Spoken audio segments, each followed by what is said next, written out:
Picture this, a room filled with disarray, every inch cluttered with random objects, making it virtually impossible to focus on anything. Imagine a mess so overwhelming, it obscures clarity and purpose. Think of a jumble, a mishmash of thoughts, worries and anxieties, all jostling for attention. Could your mind ever feel that chaotic? Is it possible? Could the weight of mental debris be derailing your peace? Think about it.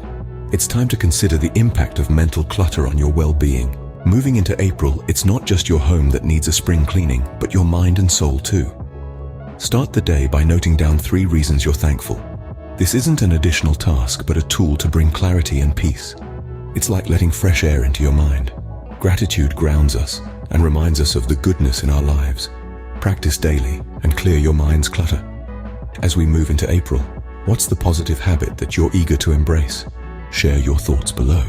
We can spring clean not just our physical spaces, but our minds and souls too.